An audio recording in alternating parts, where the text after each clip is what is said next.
Thank you, Daryl, and good morning, everyone. Welcome to Huntsman's second quarter 2026 earnings call. Joining us on the call today are Peter Huntsman, Chairman, CEO, and President, and Phil Lister, Executive Vice President and CFO. Yesterday, July 30th, 2026, we released our earnings for the second quarter of 2026 via press release and posted it on our website, huntsman.com. We also posted a set of slides and detailed commentary discussing the second quarter 2026 on our website. Peter Huntsman will provide some opening comments shortly, and we will then move into the question and answer session for the remainder of the call. During the call, let me remind you that we may make statements about our projections or expectations for the future. All such statements are forward-looking statements, and while they reflect our current expectations, they involve risks and uncertainties and are not guarantees of future performance. You should review our filings with the SEC for more information regarding the factors that could cause actual results to differ materially from these projections or expectations. We do not plan on publicly updating or revising any forward-looking statements during the quarter. We will also refer to non-GAAP financial measures such as adjusted EBITDA, adjusted net income, and free cash flow. You can find reconciliations to the most directly comparable GAAP financial measures in our earnings release, which has been posted to our website, huntsman.com. I'll now turn the call over to Peter Huntsman, our Chairman and CEO. Ivan, thank you very much, and thank you everybody for taking the time to join us this morning. It's been 3 months since the last time we were able to report on market conditions and what we were doing as a company to enhance shareholder value. Needless to say, it has been a rather busy few months on a number of fronts. I'd like to comment on a few things, but I plan to be brief, as your questions and comments are the reason for this call. I stated during our last quarter's call that while I was heartened to see the prices and margins were improving across most of our product lines, I emphasized the need for, quote, stable and long-term demand trends to continue. While we improved our margins from the first quarter, I remain concerned as to the growth rates in consumer confidence that we are seeing. Since our last call, North American housing stats have softened and Chinese consumer confidence continues to languish. Europe continues its ill-fated energy policy, and all that free wind is now costing European consumers and industry near record amounts. As ongoing conflicts in the Middle East seemingly move weekly from a ceasefire to all-out war, moving energy prices, stock markets, and consumer sentiment with each action, we continue to keep a wary eye on inflation and consumer spending, especially on durable goods. It seems much of this turbulence will continue through the third quarter. While this is playing havoc on costs and order patterns, it is also demonstrating the value of reliable supply lines, contractual assurance of supply, and the value of pricing and consistent quality. We will continue to push for greater margins as we believe that this industry still has a lot of room for improvement. On the 16th of June, we announced a merger of equals with Olin Corporation. Since that time, we've had the opportunity to visit one-on-one with the majority of our largest shareholders. If I had to summarize my feelings towards this transaction, it would be in the answer that I shared when I was asked if I could do anything different than what had been done. My response was that I wish I had met Ken Lane a year earlier and that we were here today earning materially more than we otherwise would be earning. Regardless of market conditions, whether they improve or continue to languish, our company and shareholders will be better off with this proposed merger. If this transaction was a year behind us, we would be today well on our way to achieving an additional $300 million in synergies. We would be earning more through newfound commercial opportunities that are not even part of our $300 million in synergies. We would have a stronger balance sheet that would be improving quarter by quarter. In short, should today's market conditions continue through next year, we will be better off than we are today. Should markets improve, we will be the benefactors of not only the forthcoming synergies, but also higher combined volumes and greater integration. Either way, this positions us to improve regardless of market conditions. I have been impressed with the strong collaboration and interaction between the Huntsman and Olin teams that are advancing our closing at a rapid pace. Our teams will be ready on day one of closing to commence with achieving our outlined synergies. Between now and closing, we will continue to focus on creating as much shareholder value as possible. Following the completion of this transaction, we'll be able to achieve far more. Operator, with that, we'll open the line up for any questions and comments. Thank you. We will now be conducting a question and answer session. If you would like to ask a question, please press *1 on your telephone keypad. A confirmation tone will indicate your line is in the question queue. You may press *2 if you would like to remove your question from the queue. Participants using speaker equipment, it may be necessary to pick up your handset before pressing the star keys. We ask that you please limit yourself to one question and one follow-up question. Our first questions come from the line of Frank Mitsch with Fermium Research. Please proceed with your questions. Hey, good morning. I was wondering if you could update us on the state of the MDI business from a demand and a supply standpoint, particularly on the supply side, given what's been going on with the Iranian conflict. How do you see that? How did you see that impact 2Q? What are your expectations for 3Q and beyond? Well, I think on 2Q, we had the ability to be able to put prices up. Much of that was to recover the increase of raw materials that we were seeing at the time, but we were also able to get ahead, as our results indicate that we've nearly doubled our EBITDA since second quarter of last year. Look, on a supply basis, we obviously have a large global MDI plant that is on the wrong side of the Strait of Hormuz, I would say, and that is probably representing somewhere around 4% of industry average. So from a supply point of view, Frank, I think that it's pretty well balanced. My disappointment, if I have one, is that we're not seeing greater demand and greater improvement in the macroeconomic situation. I don't want to be overly dire on this. I'm just saying that, on the supply side, I think it's pretty well balanced. On the demand side, I'd like to see a little bit more. Right now, depending on where you are around the world, you're probably seeing anywhere from 0 to 2%, very low single digits sort of growth that is taking place.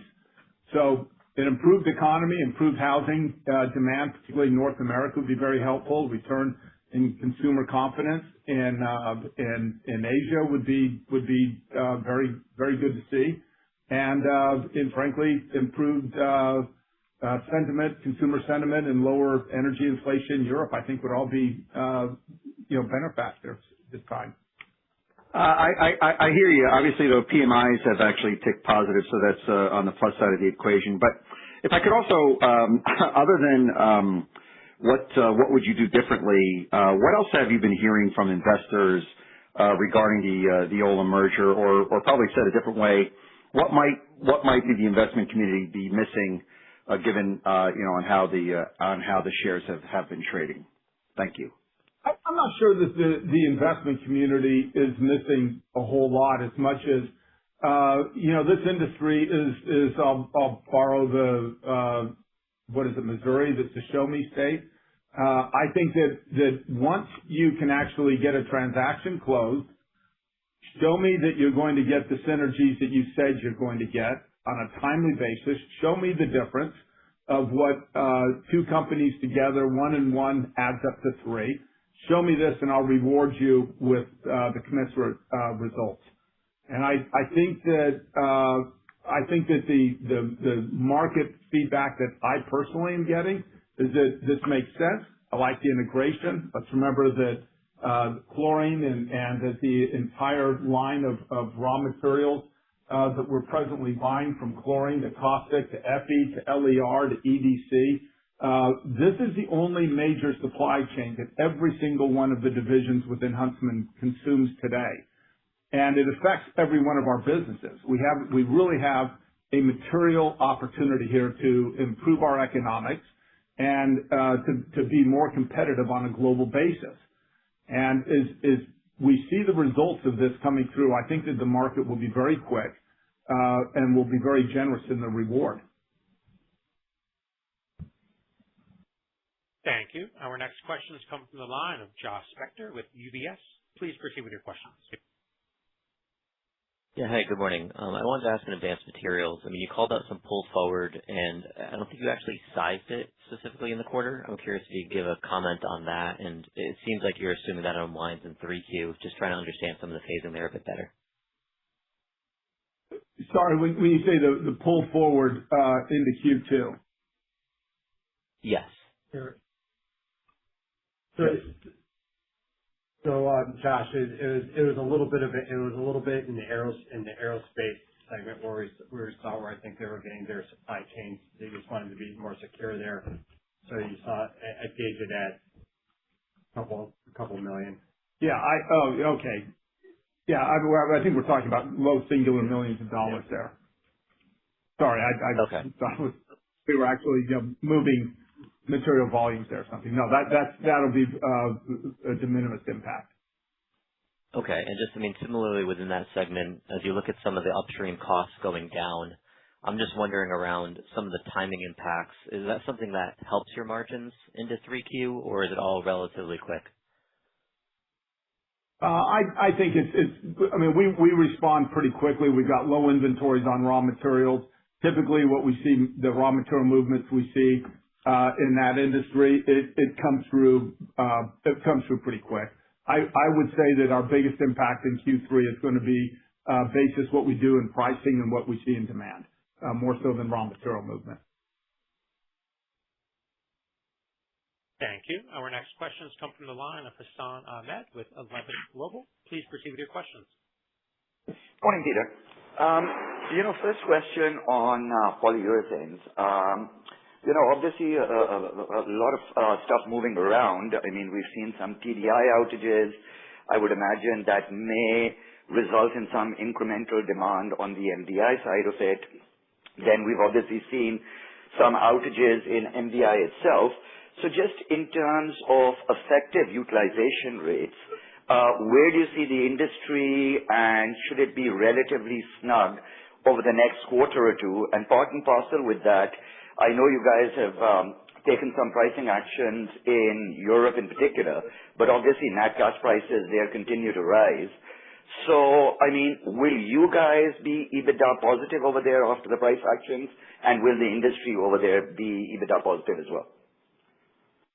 Well, if I had, Tom, thank you very much. Good question. If I had to look at the market today in the snapshot, I would say that yes, Europe, with the pricing actions and with the cost structure that we have, Europe should be positive as we look into the third quarter. Now, again, over the last couple of weeks here, and I'm talking the last 2 or 3 weeks, I've seen gas in Europe go from about $13, $14 per MMBtu, rise above $20 per MMBtu. Now, should it continue to do that?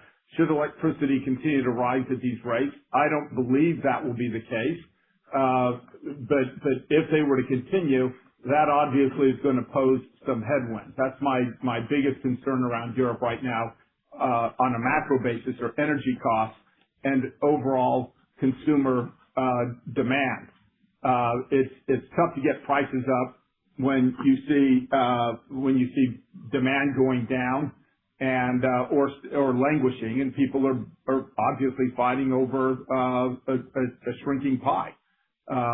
So as I think about Europe, I continue to be optimistic that we will be EBITDA positive in the third quarter there. As we look at it on a macro basis, I would imagine, without looking at industry data, because there's not a whole lot that's published, we're probably operating in a capacity utilization rate somewhere in the mid-80s on a global basis. Some areas, I think in the U.S., it's tighter than that. I think in Europe, it might be a little looser than that. Asia's probably right on top of that. There have been a number of outages that are around, and again, if demand were rising at traditional levels of 4 to 6% per annum sort of growth rates, I think you'd see much tighter markets than today. Understood. And as a follow-up on the merger with Olin, again, going back to the question around your conversations with investors, I mean, are you getting any pushback on these cost synergy numbers? And again, I just wanted to sort of seek some clarification around that. I mean, at least in my mind, part of the cost synergy is obviously the integration of chlorine into your polyurethane asset base, but also part of the cost synergy would be the incremental caustic that would sort of, be sort of produced as a result of Olin taking up those operating rates to feed into your polyurethane system. So, I mean, are you sort of seeing investors sort of question that, or I mean, is there some confusion around that? No, I think, Hassan, I think it's a very good and fair question. I think that our industry is notorious for cost savings that don't always fall to the bottom line. And you see these massive cost-saving programs that are initiated over a 2 or 3 year period. At the end of the 2 or 3 year period, you're kind of asking yourself, well, which one was it? Either the industry collapsed or you got zero cost savings, because I don't really see a whole lot of difference in the bottom line. One of the things that literally in our very first conversations that Ken and I had on a one-on-one basis, this was something that was very important. If this deal is going to go forward, we're going to have real substantive synergies that make sense. We got our senior teams together. They've met multiple times on a face-to-face basis, on an ongoing basis over the last couple of months. And we have a bucket of about $300 million. Say that $75 million of that is purchasing logistics. That's pretty straightforward. You get your purchasing people together. They're buying products. We're buying products. Many of those are the same products. Who's buying at a better rate? Great. You've got a cost savings there. We look at the overlap between our epoxy businesses. We think that the combination of the two businesses coming together makes for a stronger, a more competitive, a more capable company that is able to compete on a global basis. But you've also got overlapping areas where you have an opportunity to become more efficient there.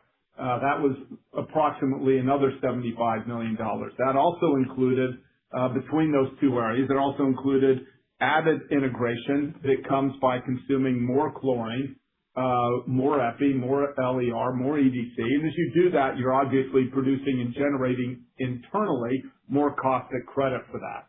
So that's kind of the two buckets of 75. And then you've got $150 million of SG&A. Obviously, the combined companies don't need two CEOs. Obviously, we don't need two CFOs. We don't need two independent board of directors and the associated costs, filings, two audits, two this and two.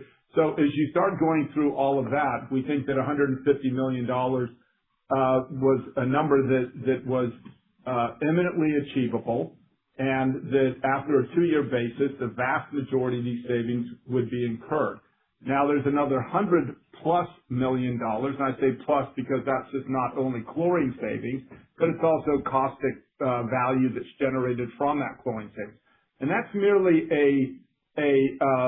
a contract that exists with a chlorine supplier today that is not Olin, obviously. Huntsman will continue to honor that contract, and Olin Huntsman will continue to honor that contract through its duration. When it is complete, we will be supplying that internally, and we believe that that will be the benefit that will come from that. So it's very straightforward. It's just a question of opening up a valve through an existing pipeline, through a system that we've used in the past, and being able to take advantage of that. So the $300 million of synergies plus another $100 million that is the replacement, and none of that did I outline any commercial opportunities, wherein by being more competitive, by having a more competitive cost basis, that we're able to go out and get new customers, and that we're able to take our technologies of both companies coming together and capitalize on that. So again, I believe that in order to have the full benefit of these synergies, you're going to have to offset on an ongoing basis your inflation pressures on your cost system. And when you can demonstrate that you truly have a combined package of $400 million of synergies, you're able to have the integration, you're able to have the new commercial opportunities, you're able to have your ongoing efficiency programs to offset inflation in addition to the synergies that I've just outlined. That's what will fundamentally make what I believe when I say 1 and 1 make 3. The EBITDA benefit from that, the multiple on that, will create roughly the value of a standalone Huntsman or a standalone Olin today, and you're essentially creating an entity of through those cost savings that is equal to either one of us on a standalone basis. So, Hassan, I'm sorry, that was way long of an answer here, but it's one that I think that people are rightly focused on. It's one that people should rightly be focused on and should be questioning. And it's one that we feel very confident that from day one we've been able to have these as a bottom-up number and calculation, and not just some third-party consultant coming in and saying, let's pick 5% or whatever of your revenues, and that should be your target. Thank you. Our next questions come from the line of Matthew DeYoe with the Bank of America. Please proceed with your questions.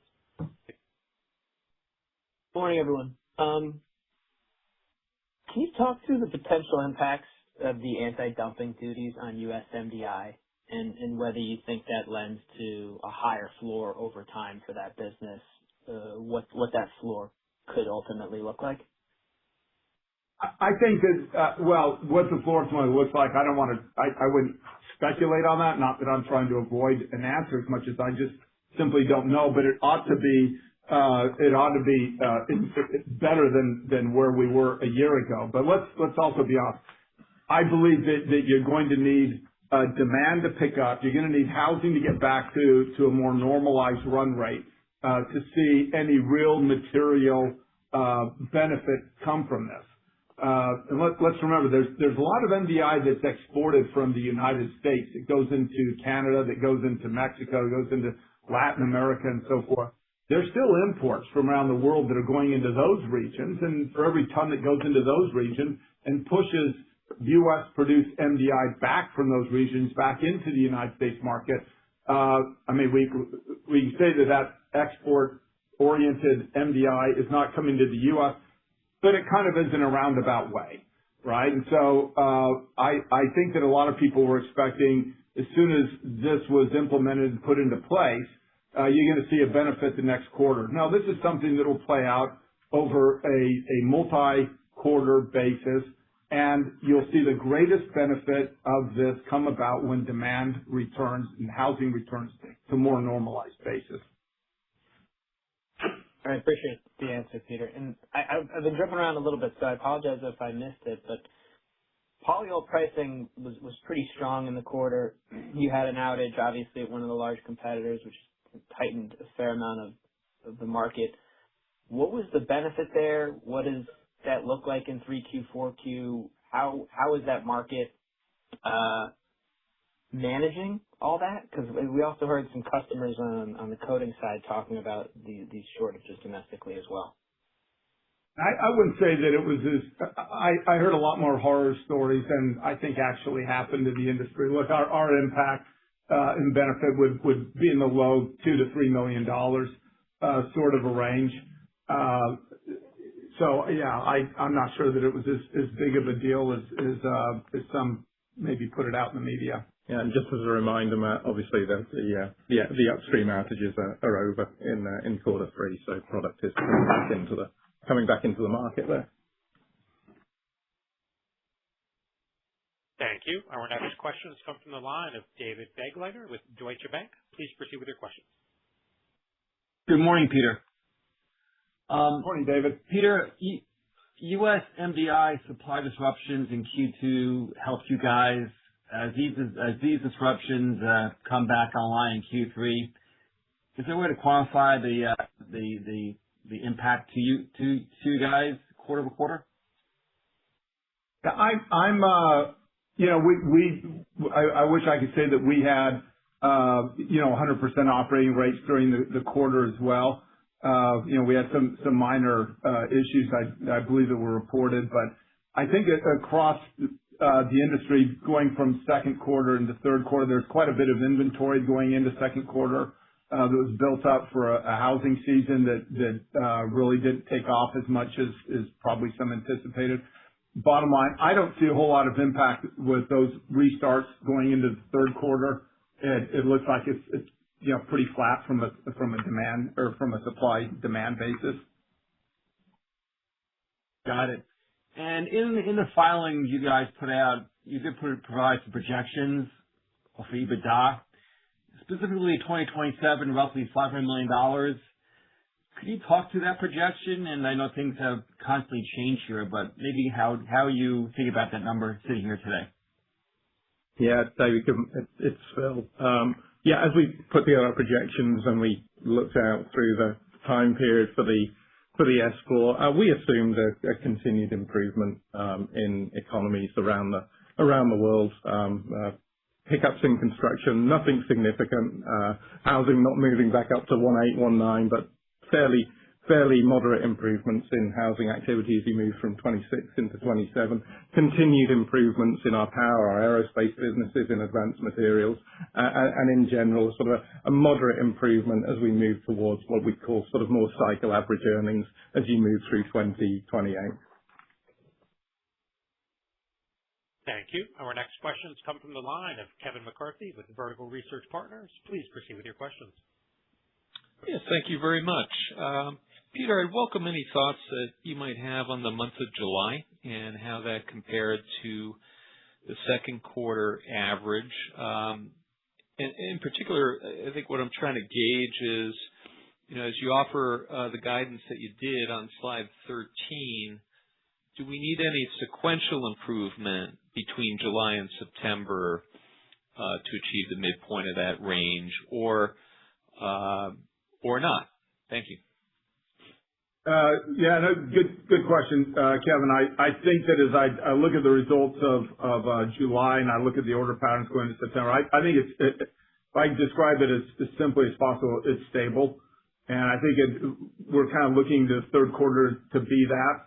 And, I think that, we try to say there's as much tailwind as there is headwind. And I think that we've from where I sit today, again, all of that can come apart, with all the actions going around the world, but, it feels pretty stable right now. Okay, thank you for that. And then if I may, your advanced materials volume, seems like it's on a pretty good track at 8% growth in the second quarter. Can you comment on the aerospace piece of that segment and maybe the non-aerospace piece and kind of how you see the trajectory in the back half?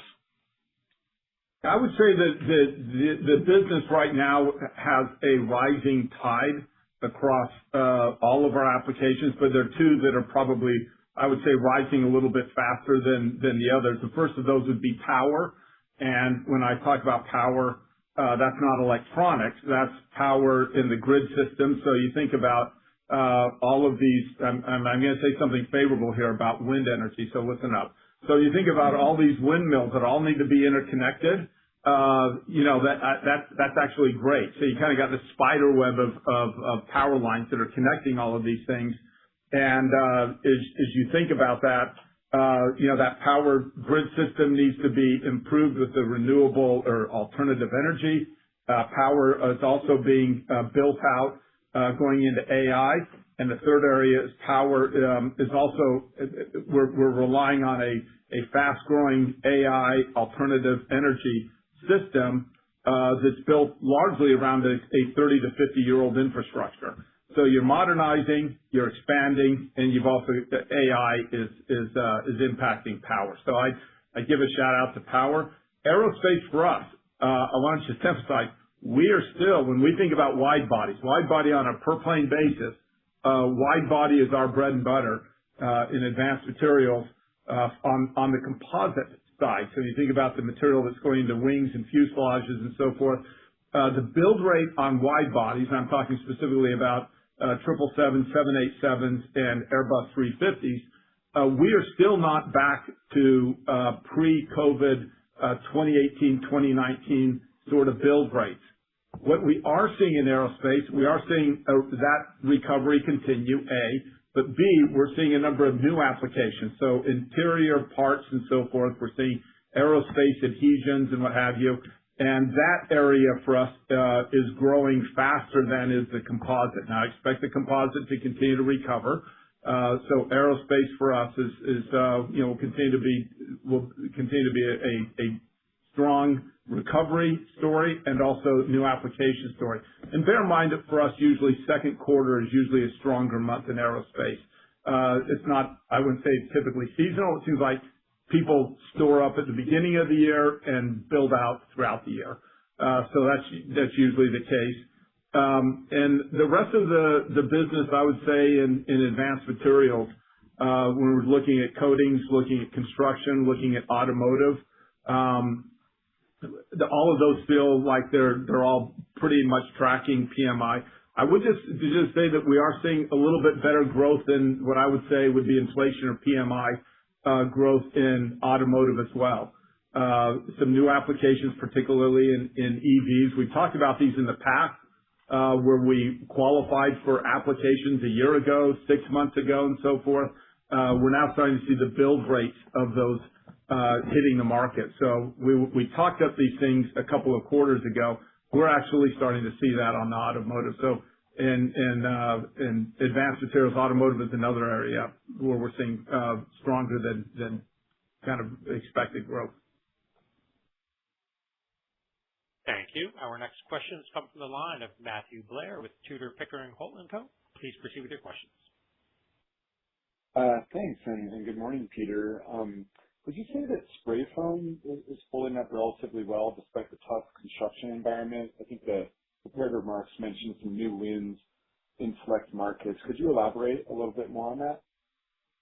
Yeah, I think that the spray foam, we've got excellent leadership in spray foam that's done a phenomenal job and looking and making their supply chain more efficient, their costs better, and most importantly, their marketing and their sales have been very effective in a lethargic construction environment. We're seeing low double-digit growth continue to consistently take place in spray foam, energy efficiency. I think that I'm a bit disappointed as to where we were 2 years ago in that business, but I look at where we are today, and they're hitting on all cylinders. They're doing a great job. So it's been a great business for us. Sounds good. And then I guess this might be for Phil, but any estimates on what net leverage would look like by the end of the year? I think you showed a pretty good improvement in the second quarter, down to 5.4 from 6.1 in Q1. Do you think something around the range of 3.5 to 4 times net leverage by the end of 2026 is possible? Yeah, so you're right, Matt. We went from 6.1 down to 5.4 with a net debt level of approximately $1.7 billion. Obviously, that was with kind of a seasonal cash outflow in the first half of the year. I'd expect certainly a cash inflow in the second half of the year to help that net debt number. And yeah, you should be moving more towards that sort of 4 times net debt leverage ratio as you progress through the second half of the year. Thank you. Our next questions come from the line of Abigail Eberts with Wells Fargo. Please proceed with your questions. Hi there. Thanks for taking my question. Again, trying to focus on the positives in polyurethanes. Can you speak to the underlying trends driving the growth in the industrial side of the market that you were seeing? Yeah, Abigail, thank you very much. As we think about the industrial growth for us, that's mostly our elastomers business, smaller volumes, but much better margins there. And we see that on a second quarter versus the prior year. In our elastomers business, we're up double digits in Asia, Europe, and in the Americas. So again, that's going to be a lot of your coatings, a lot of your specialty coatings, adhesives, and so forth. Think about when you put the coatings on the back of a pickup truck, and you're looking at industrial coatings. So these are fast-growing markets. We've got great innovation in these areas and a strong customer base. Thank you. Thank you. Our next question has come from the line of Arun Viswanathan with RBC Capital Markets. Please proceed with your questions.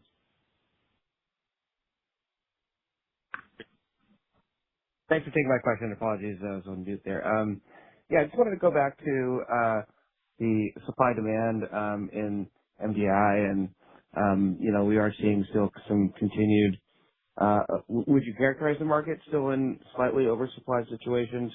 And is that mainly rectified through demand improvement? I think you referenced that earlier, but are there any supply actions that you think would be required at this point? Thanks. No, I believe that it's pretty well balanced. There's not a lot of new capacity that's come on. The industry continues to grow, but it's just growing at a much slower pace than it has in years past. And what it needs is North American housing, durable goods. It needs Asia domestic economy to come back, and European consumerism to return. Thanks. And then I guess when you look out into downstream spray foam and maybe some of the system houses, capacity that you have, would you also characterize that as balanced? And does that or tight? And does that lead to potentially some greater pricing opportunities downstream? But is it the case that you're just not able to take advantage of that because of weak demand as well? Thanks. Yeah, I think those areas continue to be well balanced. Look, as you go further downstream, there's always plenty of competition, and you're always in a race to make sure that as products are commoditized, that you've got a healthy supply chain of new products, new ideas, new innovation. And I think that we do a good job in that area. But it's a good balance, I think, between as things go commodity and as you have new opportunities and new innovation going in. Thank you. Our next question comes from the line of Mike Harrison with Seaport Research Partners. Please proceed with your question. Hi, good morning. Wanted to ask about polyurethanes pricing in the Americas. Can you give us a sense of what portion of your contracts turn over every quarter? And are there any actions that you can take to maybe work around the contract structure, things like surcharges, or is there some kind of an opener that would allow you to renegotiate the terms? Yeah, about 40% of our contracts are formula, meaning that they're going to be on a longer than a quarter-to-quarter basis. Now, those open up on anywhere from every 6 months, every 12 months, where you can renegotiate what you're charging somebody. But those are designed to be able to take in and absorb benzene and natural gas prices and so forth. So as you think about that, about every 6 to 12 months, most of these contracts will have a pit stop where you can pull over and renegotiate, if you will. Which I'm not a big fan of either of those. I'd rather have it where we can move prices instantaneous with market conditions. But we are where we are in polyurethanes. That's largely dictated by competition. But yes, we are aggressively moving on surcharges on everything and everywhere that we can. And at the same time, we also want to make sure that as you think about your customer relationships, that you're taking care of your customers, because if you're taking advantage of them today, the tables turn pretty quickly in this industry. So yes, we do honor our contracts. We do honor pricing formulas that we entered into. Doesn't mean I'm always happy with those, but it is what it is. And then was hoping you could also provide some more color on how the situation in the Middle East is impacting your PO MTBE business in China. Looks like there was a nice benefit in the second quarter, and I'm just curious, would you expect the third quarter benefit to be greater than what you saw in Q2? Thanks. I think you're probably going to be flat Q2 to Q3. A lot of the gasoline supply, oxygenated levels and values and so forth, to some degree, those are going to be government dictate. And so it's not as free flowing, I would say, as you would see in the Americas or even in Europe. But I'd say from Q2 to Q3, it's gonna be flat. Thank you. Our next question has come from the line of John Roberts with Mizuho Securities. Please proceed with your questions. Thank you. Do you think your deal with Olin will cause your current chlorine and EDC suppliers to deal with Huntsman differently until you can switch over? No, I certainly wouldn't expect them to. We've got contracts that we're honoring, and I know most of the leadership of those companies.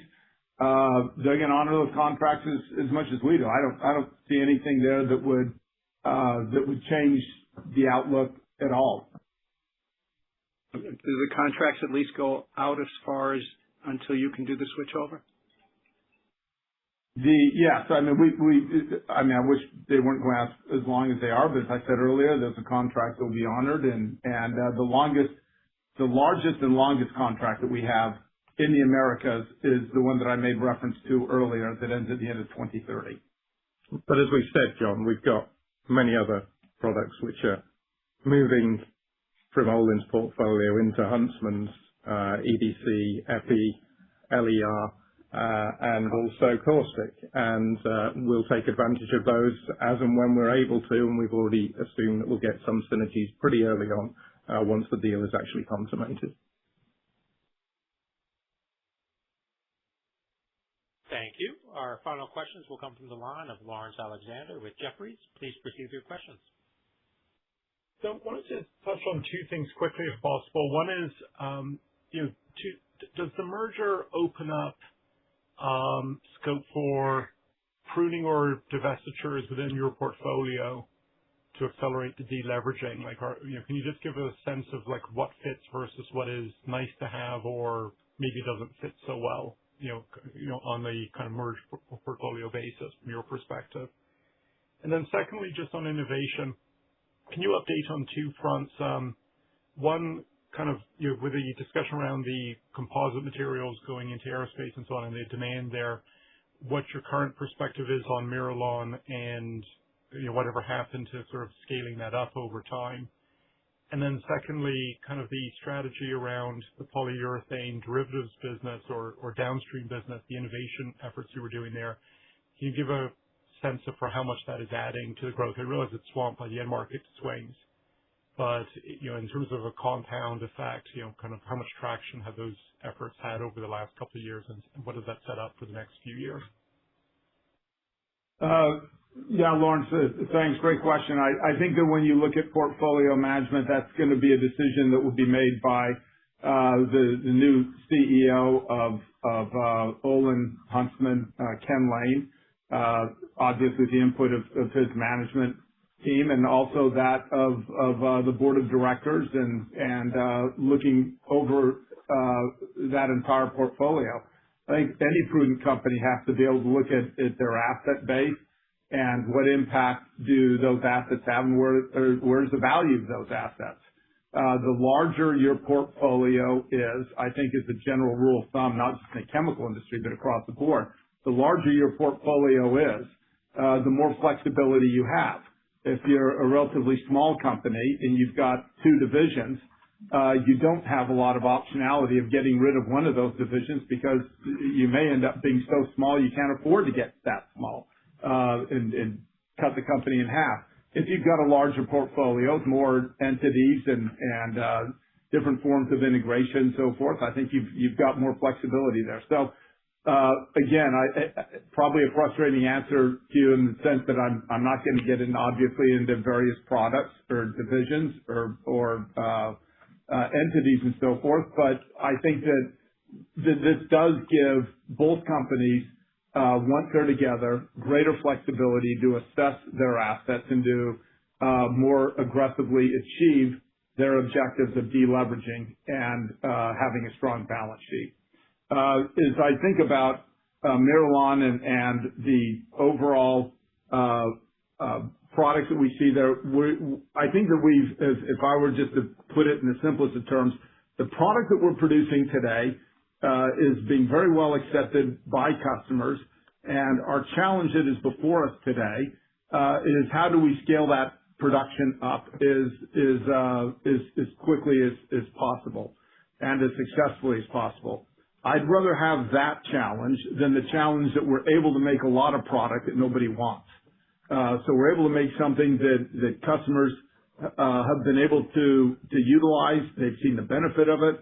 Now our challenge is to make sure that we've got the ability to increase our capacity, thus lowering the cost per ton of production. And I believe that we're well on that path.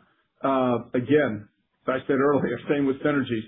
Show me the output and show me the results, and I think you get credit for it. And I think we're much closer to achieving that than we were a quarter or two ago. As we look at our downstream derivatives in polyurethanes, I believe that we have, looking at our insulation business, looking at our adhesives, our elastomers, our ACE businesses that we talked about earlier, we're going to continue to build on those. I think we've got a very good product pipeline. The investment we made a few years ago in the Patriot product in Louisiana to further derivatize downstream our capacity gives us the ability in China, gives us the ability in Europe, and gives us the ability in North America to take more pounds than we've ever had before and derivatize those into greater value-added components. And that's going to be an important part of our strategy going forward. Lawrence, I just look at the growth numbers that we put out this quarter, 8% in advanced materials, 4% in polyurethanes, and those are clearly in excess of what we're seeing in the underlying markets. And a big part of that is the innovation gains that we're seeing throughout those two divisions. Thank you. We have reached the end of our question and answer session. And with that, I would like to bring the call to a close. We appreciate your participation. You may disconnect your lines at this time and have a wonderful day.